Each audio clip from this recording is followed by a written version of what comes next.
भारतीय संविधान निर्माताओं को प्रभावित करने वाले 3 प्रमुख विचार थे जिन पर पूरी संविधान सभा एकमत थी। एक तो समाजवाद की स्थापना, सबके लिए समानता होनी चाहिए, राज्यों की तुलना में केंद्र को अधिक शक्तिशाली भूमिका प्रदान करना, लोकतंत्र, समता, निष्पक्ष, वयस्क मताधिकार, पंथ निरपेक्षता, स्वतंत्रता इत्यादि संकल्पनाओं को अपनाना। वैसे पंथ निरपेक्ष, समाजवाद यह हमारे संविधान में निहित है लालो, लेकिन इसका स्पष्ट प्रस्तावना में उल्लेख 42वें संविधान संशोधन में किया गया था। तो उस पर कोई सोचिएगा नहीं कि मुझे नहीं पता होगा, मुझे पता है। पर संविधान जब सभा बैठी तो उसके लक्ष्य ये थे ही, वो तय कर चुका था कि हमें समाजवाद, सभी को समानता के अधिकार उपलब्ध कराने हैं, केंद्र को अधिक शक्तिशाली बनाना है और हमें एक ऐसे राष्ट्र का निर्माण करना है जो लोकतंत्र, समता, निष्पक्ष, वयस्क मताधिकार, पंथ निरपेक्ष और स्वतंत्र इन विचारों का समर्थन करने वाला देश होगा। और उसी को हमारे उद्देश्य प्रस्ताव में भी डाला गया। जैसे कि आप जब भी देखते हैं तो भारत की उद्देशिका, जिसे हम प्रस्तावना कहते हैं, इस प्रस्तावना में बड़ा स्पष्ट रूप से वही बातें जो कि नेहरू जी ने प्रथम अधिवेशन में प्रस्तुत किया था, हम भारत के लोग भारत को एक संपूर्ण प्रभुत्व संपन्न समाजवादी, पंथ निरपेक्ष, लोकतंत्रात्मक गणराज्य बनाने के लिए और उसके समस्त नागरिकों को, मतलब हमारा लक्ष्य यह है कि भारत को हम ये बनाना चाहते हैं, हम भारत को ये बनाना चाहते हैं और हम उनके नागरिकों को क्या देना चाहते हैं? सामाजिक, आर्थिक, राजनीतिक न्याय, विचार अभिव्यक्ति, विश्वास, धर्म, उपासना की स्वतंत्रता, प्रतिष्ठा और अवसर की समता तथा उन सब में व्यक्ति की गरिमा और राष्ट्र की एकता और अखंडता को सुनिश्चित करने वाले बंधुता को बढ़ाने के लिए दृढ़ संकल्प होकर अपनी संविधान सभा में आज तारीख 26 नवंबर 1949 को एतद्वार इस संविधान को अंगीकृत, अधिनियमित और आत्मार्पित करते हैं। अधिनियमित मतलब लागू करना, एक तरीके से हम कहते कानूनों का अधिनियमन, विधेयक को अधिनियम में बदलना, वैसे ही अधिनियमित हो गया पूरी तरह से।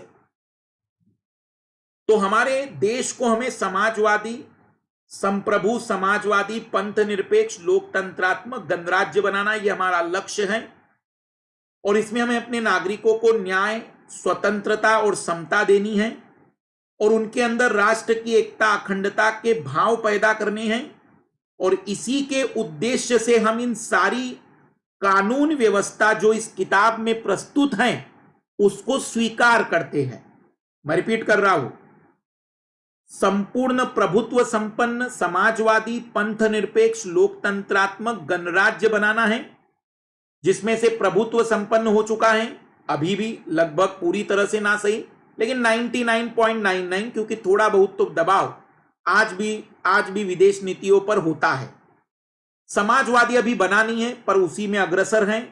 पंथ निरपेक्ष पर लगातार काम कर रहा है हमारा देश और लोकतंत्रात्मक गणराज्य बन चुका है। तो ये लक्ष्य तो हासिल हुए, कुछ बाकी हैं और इन लक्ष्यों को हासिल करने के साथ साथ नागरिकों को क्या देना है? न्याय देना है, सामाजिक, आर्थिक, राजनीतिक। सामाजिक का मतलब समाज में उसे किसी भी प्रकार का शोषण ना झेलना पड़े। आर्थिक का मतलब यह हुआ कि ऊंच नीच या पैसों की कम और अधिकता के कारण उसकी गरिमा पर कोई प्रभाव ना पड़े। और राजनीतिक का मतलब यह है कि उसके पास भी उतनी ही शक्ति हो जितना कि एक शक्तिशाली व्यक्ति अपने आप को महसूस कर पा रहा है। विचार अभिव्यक्ति, विश्वास, धर्म और उपासना की उसकी स्वतंत्रता होगी और उसकी गरिमा, राष्ट्र की एकता और अखंडता को सुनिश्चित करेंगी सरकार या जो भी देश को चलाएगा। इसलिए वो इस पूरी किताब को अंगीकृत करता है, अधिनियमित करता है और आत्मार्पित करता है।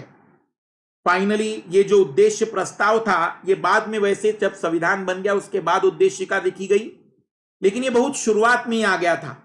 वास्तव में ये प्रस्ताव 13 दिसंबर 1946 को पंडित जवाहरलाल नेहरू ने उद्देश्य प्रस्ताव पेश किया, जिसमें संविधान निर्माण की औपचारिक शुरुआत हुई। उद्देश्य प्रस्ताव में पंडित जवाहरलाल नेहरू ने संविधान सभा के समक्ष एक आदर्श संविधान का प्रारूप रखा था। देखो, वास्तव में अगर मेरी बात आप समझो, एक छोटी सी बात मैं आपको बताऊं। बचपन से जब आपके पिताजी आपको मान लेते हैं कि बहुत मारते हैं, बचपन से मान के चलते हैं, मतलब इसको कोई अन्यथा मत लीजिएगा, मैं एक उदाहरण दे रहा हूं, तो आप चाहेंगे कि आपके बच्चे के साथ ऐसा नहीं होना चाहिए। एक मानवीय स्वभाव है। अब 200 वर्षों से हम लोगों के साथ सांप्रदायिक सौहार्द बिगाड़ने की कोशिश ब्रिटिशर्स ने की। हमें संप्रभु नहीं रहने दिया, हमें अपने निर्णय नहीं लेने दिए, हमारे अंदर ऊंच नीच का भाव और बढ़ाने की कोशिश की। तो ऑब्वियसली जब आपको आज़ादी मिलेगी, जब आप खुद पिता बनेंगे, मतलब अब आप खुद पिता बन गए, तो आप नहीं चाहेंगे कि जो आपके पहले वाले पिताओं ने गलती की अब आप वो दोहराएंगे। तो संविधान सभा की उद्देशिका यदि लालो, मैं मानता हूं कि अगर नेहरू जी की जगह आप भी होते और आप लोगों ने इतना अध्ययन किया होता इन चीजों का कि हमें क्या क्या झेलना पड़ा, हमें किस तरीके से आजादी मिली, तो शायद उद्देशिका आप भी ऐसी ही रखते। हाँ, निश्चित ही कुछ शब्दों का फेरबदल हो जाता, लेकिन आपके मन में यही विचार आते। ये एक सामान्य मानव की प्रकृति है। शायद इसके पहले जब आप पढ़ते होंगे तो आपको लगता होगा कि सच में बड़े कठिन कठिन शब्द उपयोग किए गए हैं, लेकिन मुझे उम्मीद है यदि आप लोग पूरा 1773 से लेकर अभी तक की चीजों को समझ रहे होंगे और उनके द्वारा किए गए अन्याय, उनके द्वारा की गई गलत बातों को समझ पा रहे होंगे जो ब्रिटिशर्स ने किया था, तो लाजमी है कि हमारी संविधान सभा कुछ ऐसा ही संविधान बनाती। वास्तव में मुझे कई बार लगता है कि हम जो वर्तमान में होते हैं हमारे भूतकाल का परिणाम होते हैं, और जो आज हम भविष्य में होंगे वो हमारे वर्तमान का परिणाम होंगे। हमारा कल रिजल्ट है जिसे आज हम बिता रहे हैं, कल हमें उसके रिजल्ट मिलेंगे। तो कहीं ना कहीं हमारे भूतकाल में हुए हमारे साथ अन्याय, हमारे साथ हुई किसी भी प्रकार की नाइंसाफी, जब हमें आजादी मिली, जब हमें पूरी शक्तियां मिली, तो हम उस नाइंसाफी को दिखाना चाहते थे कि नहीं, अब हमारे देश में ऐसा नहीं होगा।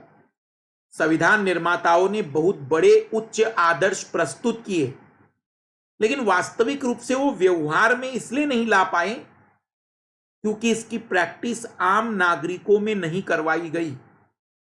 उन्हें केवल आदेश दिए गए। मेरे हिसाब से यहां पर एक चूक ये हुई कि हमने अपने नागरिकों को वो स्वतंत्रता नहीं दी, वो आजादी नहीं दी जो वास्तव में 1947 में संविधान सभा महसूस कर रही थी। उसी का परिणाम है कि आज भी हमें कई जगह कानून बनाकर ही काम करना पड़ रहा है। आज भी हमारी स्थिति ऐसी है कि कोविड भी समस्या में भी हमें पुलिस फोर्स लेकर जानी पड़ रही है।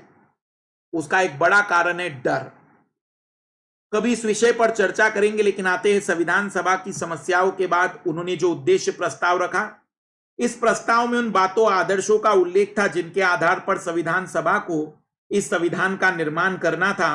आगे चलकर इसी उद्देश्य प्रस्ताव को भारतीय संविधान की प्रस्तावना के रूप में संविधान सभा द्वारा स्वीकार कर लिया गया। भारत को एक संपूर्ण संप्रभुता संपन्न गणराज्य होगा जो स्वयं अपना संविधान बनाएगा। भारत संघ में ऐसे सभी क्षेत्र शामिल होंगे जो इस समय ब्रिटिश भारत में हैं या देशी रियासतों में हैं, या इन दोनों में से बाहर ऐसे क्षेत्र जो भारत में शामिल होना चाहते हैं। भारतीय संघ उसकी इकाइयों में समस्त राजशक्ति का मूल स्रोत स्वयं जनता होगी। अल्पसंख्यक वर्ग, पिछड़ी जातियों और जो जनजाति लोग हैं, उनके हितों की रक्षा की समुचित व्यवस्था की